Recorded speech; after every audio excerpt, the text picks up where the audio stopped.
1859 is when the place was homesteaded. You know, this is our 24th year. You know, I've been picking pumpkins since I was a little kid. We have the Homestead Bakery, which has been around since 2006. Newest pumpkin on the vine is my seed business, and that's all web-based. We celebrate the diversity of the pumpkin family. We grow things on 6 different continents.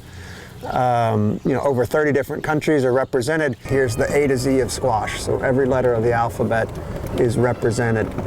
And it just shows you the different colors and shapes and sizes. This is the type of display that graced the North Lawn at the White House back in 2010 when we were the main display for the National Trick-or-Treating event. An Amish neighbor made a pumpkin pie with a Japanese squash, and Martha Stewart had it on one of our 3 appearances that we've been. As we expanded naturally, because we continue to have more people coming here, we started buying more and more, for instance, baked goods in from a third-party vendor, and we would sell it and make a nickel on this and a quarter on this, and that's when I was like, well, maybe this is something we could produce ourselves.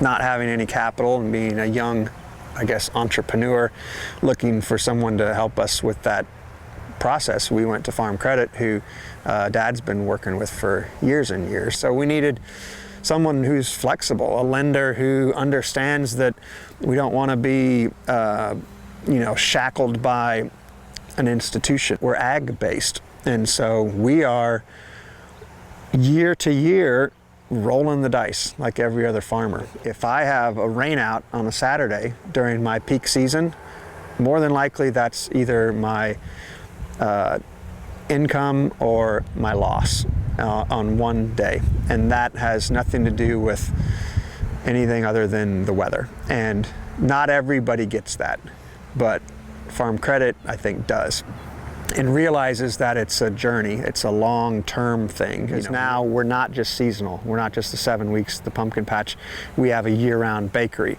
and it's a great way to, again, make that full circle, that dirt to dessert. That's why we're so much more than just a pumpkin patch. We're produce-based, we're farm-based, we're a working farm, and by the end of our 7 weeks, last year we had 50,000 visitors, and we had nearly every state represented. Mac's very passionate about the pumpkin patch here, but his parents are just the same way about that, particularly her mother, because this was the original farmstead for her family. So she's really excited about seeing the young people and the next generation coming along. We keep things fresh and new, and we're constantly upgrading and changing so that when you come, even if you're a 23-year visitor, you're never seeing the same thing in the same place. So if we can open our place up to let people experience a farm and nature and what it is to be connected to the land, if we can do that, then we've succeeded.